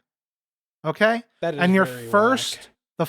your first game playthrough on Wukong is the amount of hits you can take versus the amount of damage you do, which is not very small. All right? Oh, I don't want to say that, because like if you nail the dodges, if you're doing it, then you're gonna kick ass. And You're I going don't to chip feel away like- at them. You're chipping away at Yeah, people. I don't You're not feel like the chunking amount of- people. Yeah, I mean, aside from the major bosses, like the end of chapter bosses or whatever, But I those wouldn't. had the big amount of health, but all the other bosses weren't too crazy. Yeah, but I wouldn't say mechanically It's there's just not. variety. Yeah, no, I would say that's the that's the problem. same problem that Destiny has. Mechanically, Yeah, they're not trying to make it harder mechanically. They're just doing some cheap shit. yeah, You yeah. know, so But that's what I'm comparing. yeah, I get what you're saying there. But I guess my thing with this game and like why it's so hard to say like, oh well, why am I cool with an Elden Ring? The bosses also do the wait for it thing, and then also have stupid long attack chains, especially in the DLC. But like, but I fuck with it in that game. Why am I cool with it in that game, even though this game's doing the same thing? So, for It's example, if you're not fighting, because this game is you have combos. That game is yeah, like an action adventure game. This is more like in the vein of it's just Devil May Cry, an Ninja action game. Gaiden Yeah, type those yeah. games. Well, that's what it This likes. isn't. That's what it wants to put on the appearance of. Yeah, But it's this not has that. Souls That's the problem. elements, but this isn't I would say it's a detriment to all the Souls elements that they're doing. Yeah. This should be more in the They should have direction just of they Devil should May just Cry. committed to the action. Yeah, They should have just committed to action. this Like is an action that's a lot adventure of type. that is a lot of like a lot of Souls likes have that problem where if they had just commit like what was a game that I think it was Thymesia. I don't know. Yeah. I actually have a video on my channel where I'm like, yeah, It had a I'm like, good yo, mechanic. this just committed. If it just committed to being an action game, it would have been better. But for some odd reason, you got to make it a Souls like that's Yeah. like, and there's so many games that are coming out. Like to be honest, what's that because game? first Berserker, I Yeah. played through it, I enjoyed it. If it just committed to being an action game, it would have been fucking better. Like, There's a game that I don't remember if you remember. I don't know if you remember, but I was like, hey, what was that game? And it was like you said, Thymesia, where you do the attack and you have to like press the button to get your health back. It has the same mechanic. There's a game that comes out. It's called. It sounds like hasn't Black come Myth out yet. Wukong. No, I think it came Oh, out. Wu Chang. Wu Chang. That has Thymesia mechanics, and I thought you'd like it because it looked cool. It looked cool. I'd have to check it out, or I'd have to play it. But like that game, I also when I saw Wu Chang, it gave me the same like, oh, this looks like style over substance or something. And you know, there's some times where I hear, oh, hey, the Souls like, but I see, like it's happened so many times where you see in the game that they're doing cool shit, but then you hear Souls like, and like, are you actually gonna let me do that cool shit, or are you gonna put me in situations where I can never do the cool shit? Because I saw the demo. Tony was playing the demo, and I was watching him. Okay, okay. So he was having fun, and it looked legit. Okay. But getting back on topic, or at least to Wukong, it's more just like the why maybe in Elden Ring I'm really excited to, or why I'm okay with bosses having these like wonky or like sorry off kilter or very drawn out long attack chains. Even then, especially in the DLC in Elden Ring, like it was, I eventually started rolling my eyes like, okay, we're doing this again. Like, this is, but I think it is because they break up. There's just so much of the game. There's so much in between. It's not just boss fight. You're traversing different areas. You're figuring out shit. You're exploring. You're fighting enemies that can fuck you up in between. Yeah. You're finding secrets. You're doing dungeons, caves. You're doing the Evergals, and you're leveling up. You're finding cool shit. Wukong is you go from one boss fight. You go from boss fight to another. You go from one boss fight to another. There is no breakup of the monotony. You know. I remember when I was first started the game. So you first start playing, aside from after you fight the do the intro as Wukong. When I first played the game, so once again referencing my own channel, but I have a video on my channel where I talk about playing without a HUD and how like I thought it was really cool. Mm-hmm. I don't know if I said in the video, it's fucking whatever. One thing that I wish there was a setting where you don't see boss health bars in Elden Ring. Oh, yeah, I still want to know my health. I still want to know my health and my stamina because it's very important information. But the boss's health is something I want to keep a mystery. I want that feeling of like, oh shit, like they just die and you're like, oh hell yeah. Because that happened when I was playing that game without the HUD and I was I remember I had like my stupid ass Sanic build, and I was fighting Millennia, and I was just like dual wielding whips, butt naked, all blue, with no HUD. And when I got her to die, it took way less than I thought it would. But also, it was just really cool. Like it was like I felt it was exciting to get that to happen in a way that I had not felt pretty much any other time that I fought her. So Right. Wukong actually lets you do that. You can turn off boss health bars. So for my first playthrough of this game, I didn't have boss health bars. So I didn't know how frequently they bring out the boss health bar. Oh yeah, because they're just dudes that you They're don't just dudes. know that are bosses. Yeah. So, much to my surprise, when I play through the game the second time around with the health bars on, and see how many bosses how many dudes that I just thought were dudes that are actually bosses, according to the game, right? Because you care to give them a health bar. And keep in mind, having just said that, when I first played through the game, I was like, holy fuck, there's a lot of bosses in here. Not knowing how many non-boss bosses I had fought on the way to the actual bosses. Like, there's the first boss, you fight the fox guy with like the fucking Darth Maul sword. Yeah. And then afterwards you felt like a big tiger thing. Not that much further later, and then I think after that you fight like the snake guy. All I know is that at a certain point, like when I got to the fox guy, it took maybe like, I don't know, 15 minutes, 10, 15, I'll say 15 minutes to get to him, 15, 20, I don't know. Right. And I was like, okay, I think that's a, you know, like the game just started, all right, you know, not that, like, this is an okay amount of time to get to a boss. Then you got to the next boss, I was like, oh, that was kind of quick. And then afterwards, it was just like, just the rest of the game. It's just boss after boss. You got a boss like every 10 minutes, it feels like, or something like that. Like a boss that you know is a boss. Yeah. After every like 10 minutes or something, sometimes longer, like the There's a prison sequence or whatever that precedes the fight. Yeah. Like the prison sequence is longer before you get to the boss, but in general, you're getting boss after boss after boss after boss, and it kind of hit me with that same fatigue that I got when I was playing Liza P. Even though once again I actually like Liza P and I don't like this game, but where I look at my playtime and I'm like, how much time did I spend in boss fights? Because like this is a problem I feel like even like Elden Ring has. Because for example, when I played through the DLC Elden Ring, I think my first like getting the credits to roll or whatever, getting the ending to play the DLC, I think my first time around took like maybe 10 hours.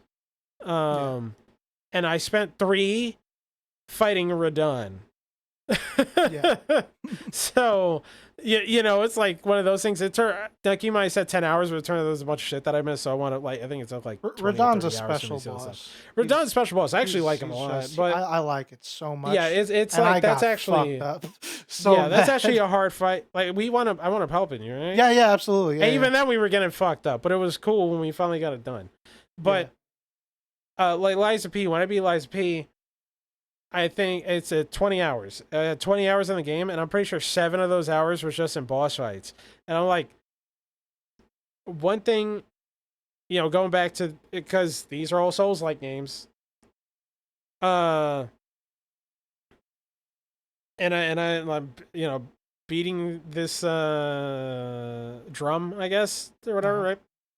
Or I constantly do this, where I feel like we've lost the messaging of this emphasis on boss fights. Yeah, like Elden Ring? We keep, or not we, but like a lot of these games keep focusing on the boss fights, and you know, I'm not sure, I don't want to say forget, but seem to forget. Yeah, I'm gonna say forget how important it is to have everything else. Like the boss fights are just a small fraction of the game.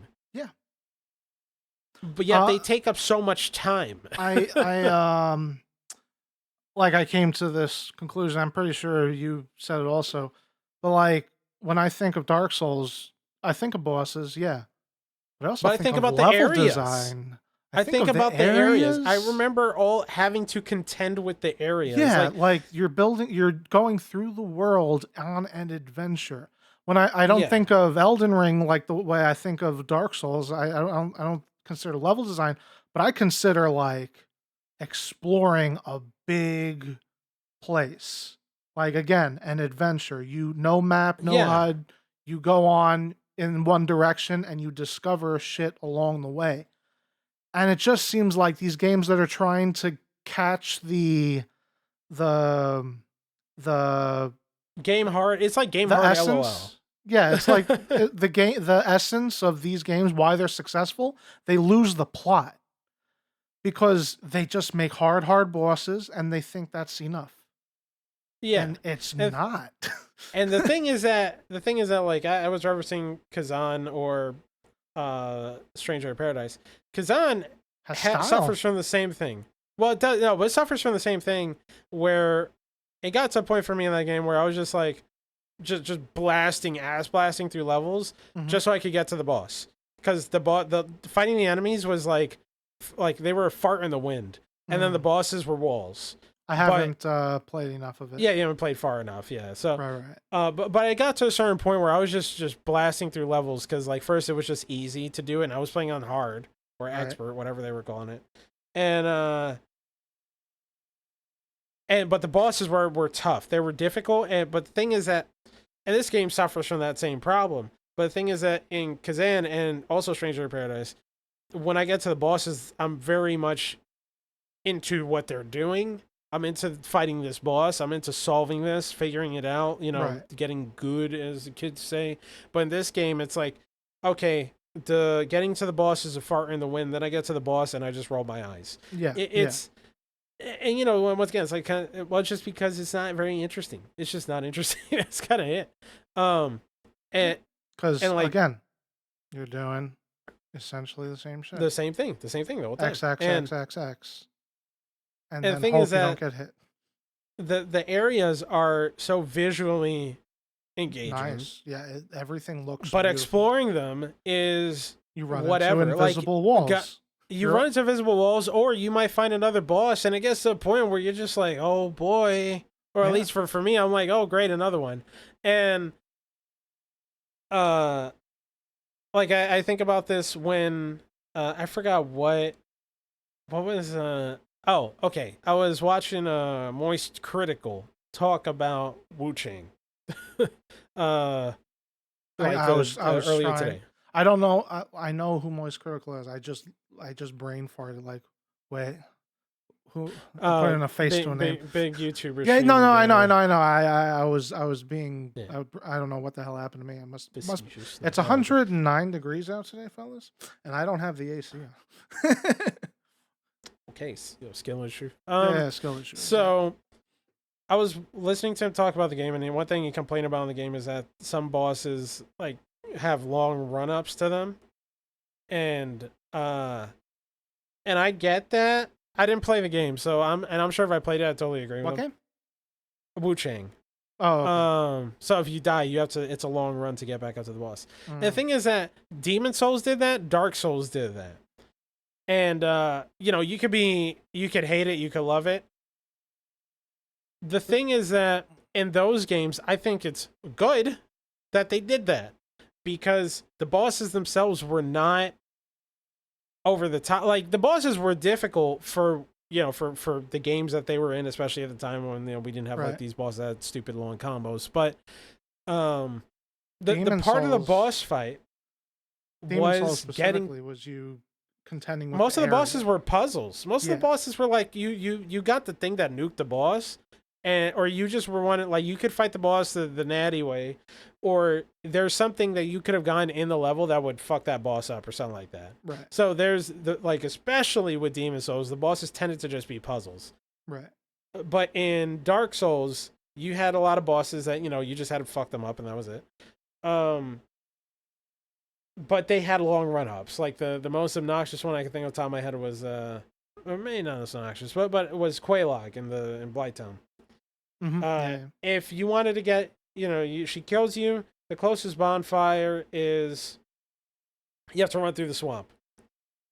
And you have to run by the fat men that throw boulders and stuff. And so like there's but the thing is that when you actually fight that boss, it's like the boss isn't super there's not a million things for you to have to learn that fight. It's not trial and error.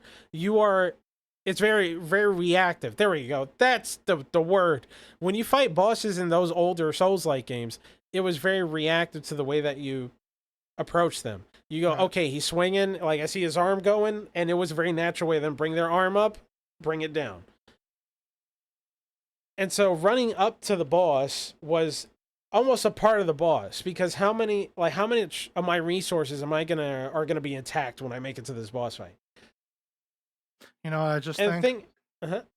I'm just thinking of Demon Souls, that spider where you have to go in the Yeah, waterway, and how many yeah. times I died to that just until I figured out the thing, and I was like, I was not happy when I figured Yeah. out the thing.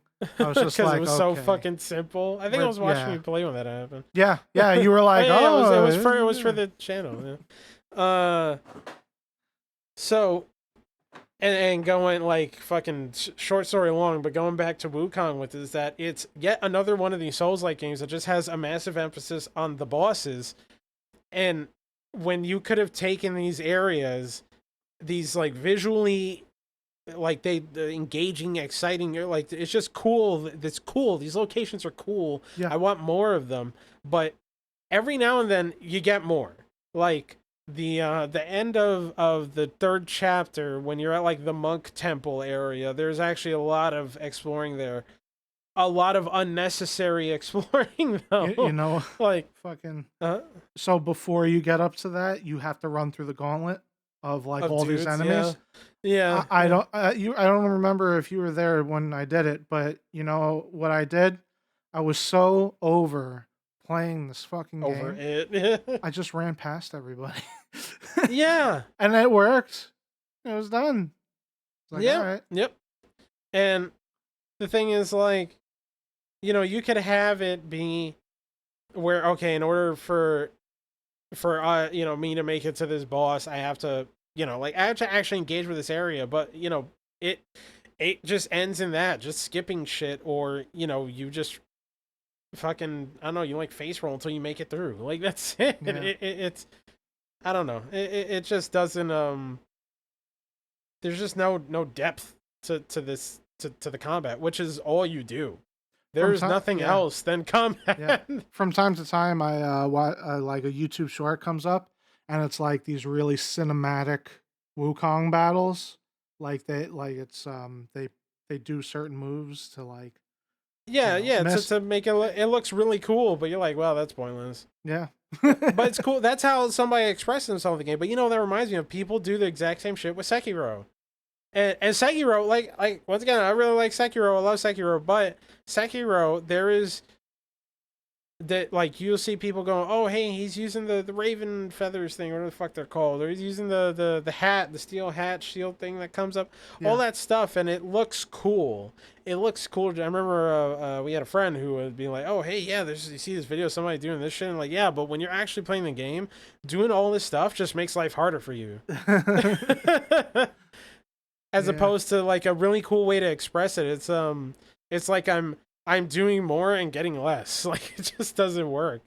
Yeah, it sucks. These types of games is like, all these people are like, oh, I did it fucking shirtless with no pants, tied behind one back, and it's like they find value.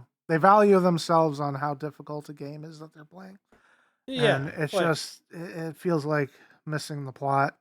And 9 times out of 10, we know the type of people. It's like they're not exactly great at the game either.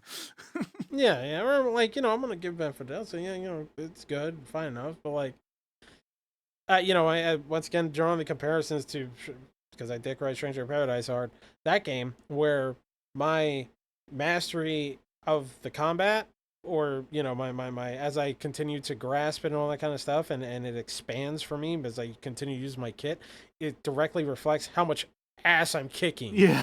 But like, when in this game, when I was doing the counters and the dodging through stuff to continue my combo, I was either getting smacked in the face or just ending up in the same place that I was in the first place. Yeah, Like, it just was, the image that was not worth the squeeze. The image that comes to my mind is Indiana Jones, where it's like he's having a battle with the sword dude, and the guy he does just all the shoots him, right? flourishes, and then he's like, whatever, fucking shoots him.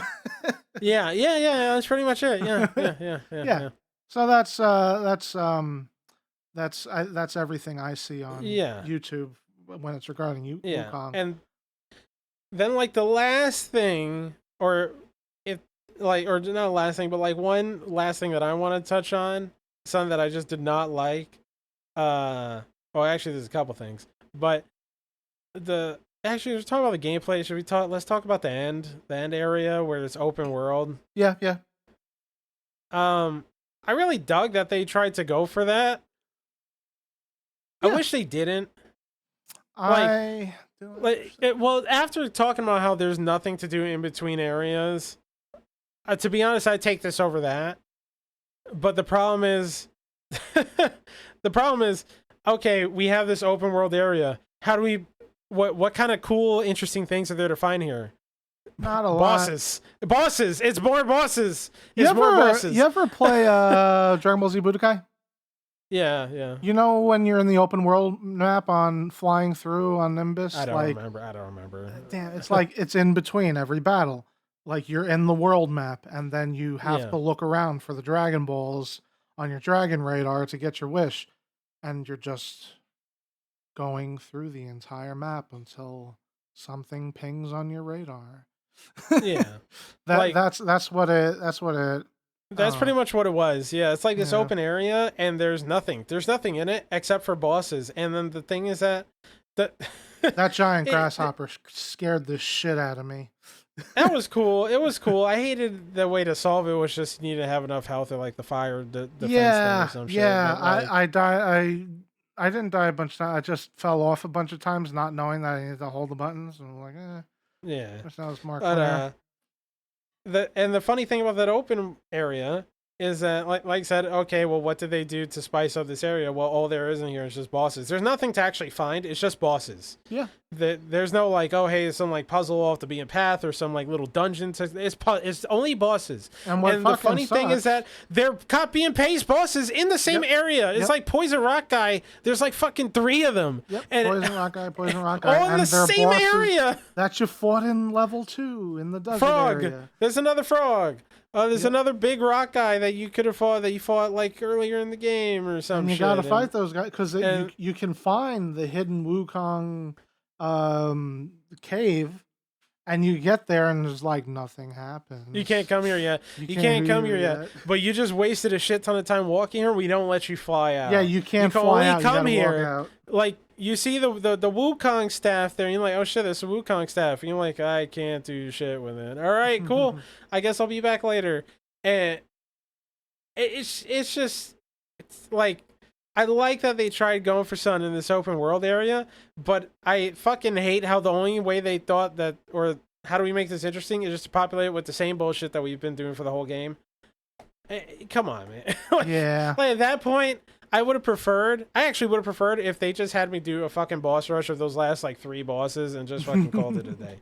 As opposed to, you get past the first 2 or 3 bosses in there, I forget how many, and then you're like, well, where the fuck do I go now? Oh, well, you gotta go to the mantis part where it turns out your pig bro is there and the mantis goes in his mouth, but how the fuck would you know that aside from just randomly landing there? That really grossed me out. I don't like that. I don't like that something so small can get inside of you and it's just like tear you up. Yeah, like there's something to be said about like the creativity with some of the stuff, like that yellow brow, right? I'm pretty sure that's the thing. Fight where you fight the macaque dude. Yeah. In his bag. Like they build him up throughout the whole level. Bag. Yeah. Yeah. Oh, the macaque king. Yeah. Yeah, I did like that. Yeah.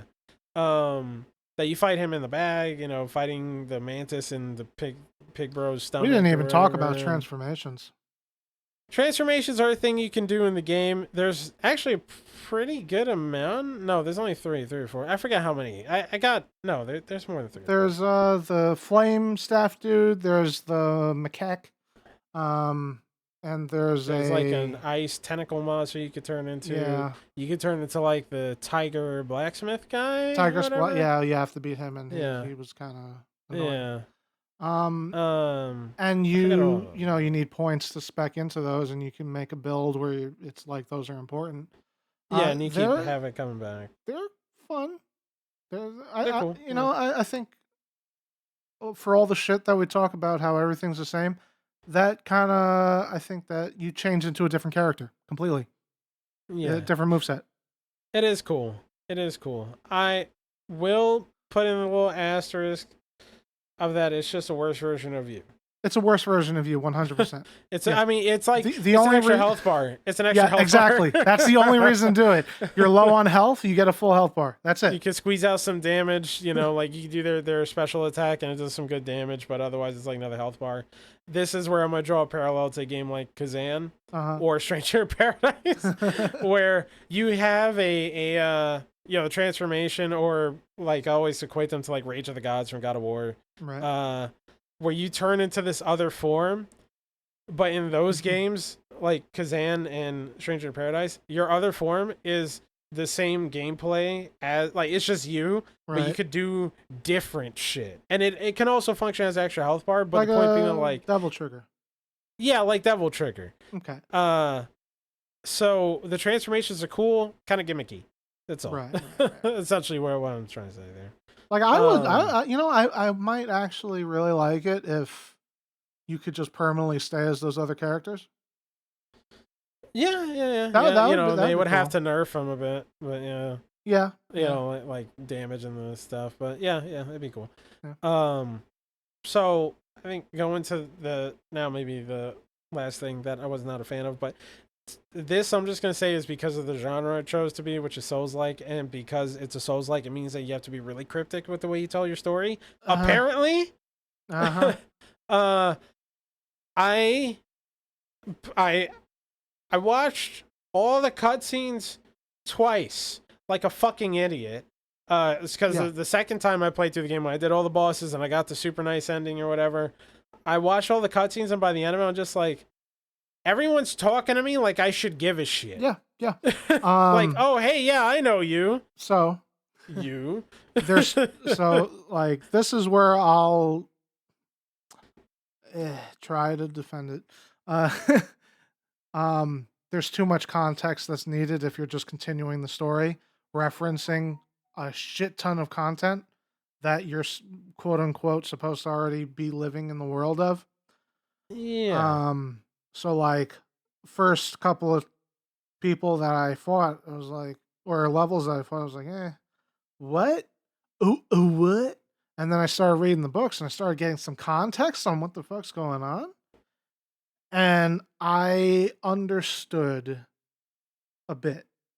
But you have to go through a totally different medium to that's not going on. Yeah, just no. Yeah, just no. It's asking way too much, but it's like there is too much to reference if you're starting out the game, the first game, but it's really the 10th game in a dichotomy. And the thing is, like, I'm just remembering right now that at the end of each chapter they play a cutscene that's like totally out of fucking left field. It has like the first one, it plays like an animation and there's a dude like spitting over it. But the first one, actually, you could follow it. Yeah, the first one. That one. The second one you has have no fucking everything idea. to do with the fourth level. The second one, you have no context of the story until the fourth level, which it's a side thing. You have no fucking idea. And it's like, the second thing is the style. The style they're all done in is different from every one, which is cool. It's cool. It's artsy. It's cool. It's cool. But I find it jarring. Yeah, because it just feels like it comes from nowhere. And the thing is that, like,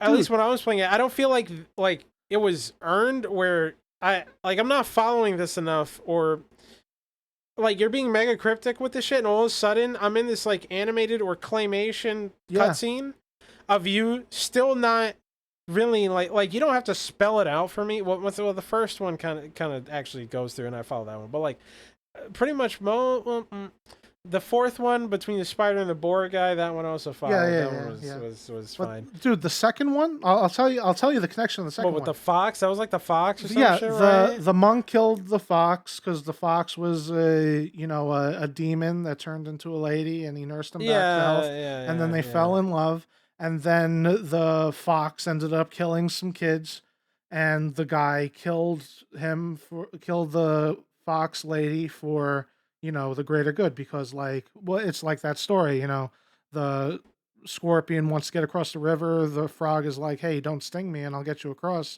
or else we'll both die. And then he stings the frog's like, that is my nature, and they both die. So it's like, you can love a demon, but the demon's gonna kill, and then that was his thing. And then that guy ends up being cursed, right? And then you play the next level, and then you play the next level after that. And that's where it comes up. On a side mission, that monk that you fight, that's out of the way? It's like a monk fight. Oh my god. That's the guy. The fox. That's the guy in the claymation that killed the fox. Because the fox wants revenge against that motherfucker. And that motherfucker went into Monkville and spent the rest of his life atoning for the great curse of him killing his loved one. That's it. That's so fucking stupid. Why is it the end of a level? Because I remember that cutscene at the end was the rat. You fight the sand rat, and then it's just like, this explains nothing about the rat. The way you find out anything about the rat is if you manage to get into the whole side area where you go back in time. But why? Why? Why? Don't do this. It just doesn't work. It just doesn't fucking work. Especially now that I know, because I didn't even get why the fuck the guy was like, you had to turn to the fox for him to give a shit.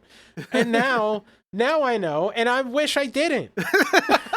Because that's just more infuriating to realize that they because it was the coolest cutscene, because anything that's claymation is cool. Yeah, anything claymation is cool. It was a cool claymation cutscene that made no sense. I'm like, what the fuck's this got to do with what I just did? Nothing. And then it's just a random side boss that doesn't matter. Two chapters later. Yeah. That pissed me off. Yeah, so that's the thing with this game story, is like, a lot of it just they speak to you in the game like you should already know who they are, and if you don't, then like figure it the fuck out. And I just don't. The game does that, or medium. It's like this what do you call it?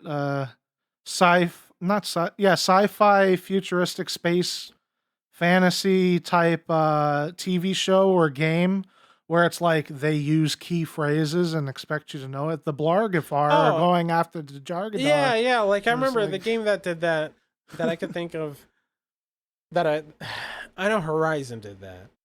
Yeah, Horizon Zero Horizon Dawn. I remember playing that game, and they're like, Karja and this and that, but they're just saying shit. And I'm like, bro, what the fuck are you talking about? Why should I care?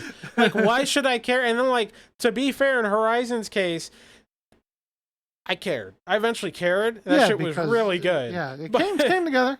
But at the beginning, it's like, okay. Yeah. But like, I don't. The amount of times, there's some times where I dig it. I can dig it. I follow, even like as much shit as I give Elden Ring. There's still a bunch of times where like, I know enough with the lore that sometimes, especially in the DLC, you go to an area and you run into an NPC or interact, fight a boss or something like that, and you're like, oh, this is the coolest shit. It all came together. Yeah. This game never earns that moment. Never. Unless, I guess, maybe if you read all the shit. The pig stuff is cool. The pig, I fuck with the pig. Fuck with the pig. Pig's cool. Yeah, fuck with the pig. Because the thing is that what they did with the pig shows up into the same shit. Oh, hey, we are friends. You look like Wukong. So you're going to do this. And you're there like, sure. But he sticks around. And like, you actually get the time to care. And, then he goes through his own arc where...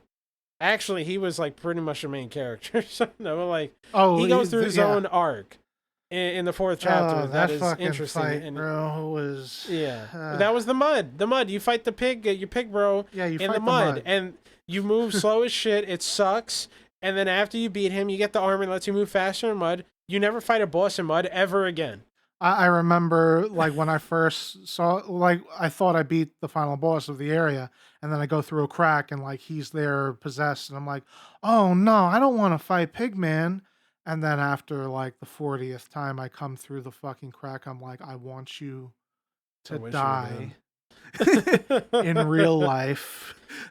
Girl. Yeah. So yeah, like that's And he wasn't even the final boss. so going through I feel like coming full circle. Yeah. This game was nominated for Game of the Year, and I totally don't fucking get it. Yeah. I All of don't my get friends, it aside yeah. all of my friends were like, "Oh my god, I can't believe Astrobot won. Wukong got destroyed." You forgot who else was up there that year. Who else was up there that year? Because I know, I don't think Astrobot should have won, but I I didn't would play have picked Astrobot, Astrobot so over fucking Wukong. I didn't play Astrobot. I want to. Like one day I'll play it, but It's fine. yeah, it was a It's metaphor super... refund. Metaphor Refantasio. Like that, maybe it's not everybody's. I know it's not everybody's cup of tea, but that game is too awesome to even be in the same category as Wukong. Like, yeah, I can't believe all of my friends are like, Wukong should have won Game of the Year. You just need don't to know. play You game. just don't know. You need to go to the play more games. PlayStation 2. Yeah. You need to go to the PlayStation 2 and play some of those games. Okay? Yeah. You need to play games that don't... came out way before it, and you need to know Yeah. what the fuck a good game in that genre is, all right? Yeah. Because once you start, like, if you have played other games of this genre, or, or action games in general, and you know what, like, good combat feels like and how exciting it can be. I understand if this is like your first one or you haven't played much of these kinds of games, and so the spectacle of this game, like just how nice it looks, Yeah. and then sheer amount of bosses and all that stuff, how this can like give the appearance of something really good. But once I feel like once you kind of like get past dipping your toe into this stuff, you kind of start understanding like, oh yeah, maybe this ain't that great. The downfall of this game for me was threefold. I wasn't interested in playing it in the first place. Yeah. It was hyped up way more than it deserved. And I've just played better games of the genre for years. Yeah. It's like I just feel like I know better. Yeah. Like when I kind of didn't really give a shit about the trailers, but when I got the game, I was like, the hype cycle had been going on. Everybody was playing it, was doing, hitting it big. I was like, okay, I'll give it a shot. Like it was kind of, I hit a lull in games. I was like, I'll give it a shot. Like I'm like mildly interested. I'll play it. I was playing. I was kind of into it, and then once I had hit, it was a tiger boss in the desert area, the karate tiger. Yeah.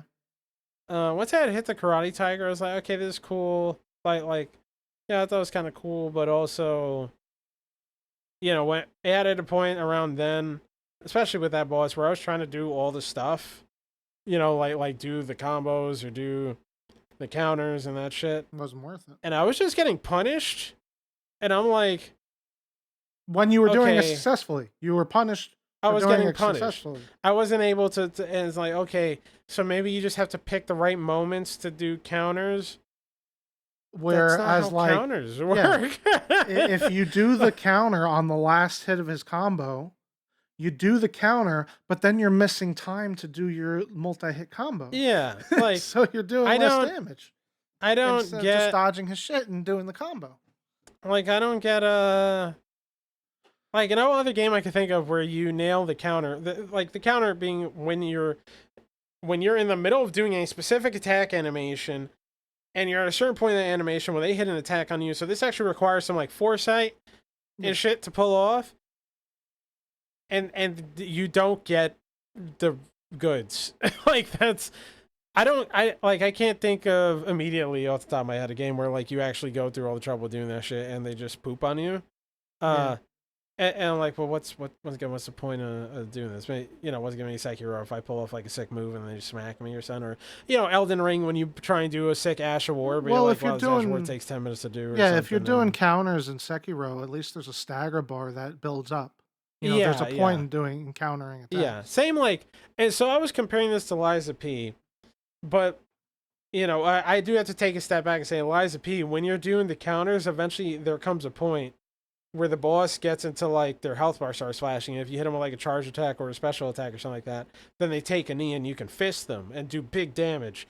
And the thing is that if you're nailing those counters a lot, or the time blocks, you're gonna keep staggering them, and there's actual like there's a payoff, but in Wukong that payoff never comes. That's one of the things. Like okay, I'm nailing the counters or I'm nailing the time dodges or whatever, and what's my payoff? I get to hit them once, maybe, if they let me, unless he's in the middle of a combo, at which point I just did it for no reason. That's the big thing. Like it's just never exciting to nail the stuff aside from like, oh well, finally, we're done. Yeah. Yeah. I will end it with the final boss is the buildup was pretty cool. But fighting him was all right, and he was flashy. Again, all style, no substance. Yeah, pretty much. And then it ends. Yeah. And it ends. Yep. Just all like right, this well, podcast. Yes, that's 1 hour long. Yes, definitely. We anticipated the 1 hour long podcast. We've planned it so, and we did not go over at all. Yep, for sure. All right. I am Solid Snarf. This is FistTruck. I'm FistTruck. Where can they find you? Here. No. You're not supposed to do that. Here, you're FistTruck. I got my YouTube channel. All right, then you ask me where they can find me. Where can they find you? Here. All right, cool. All right, bye-bye. Goodbye, everyone.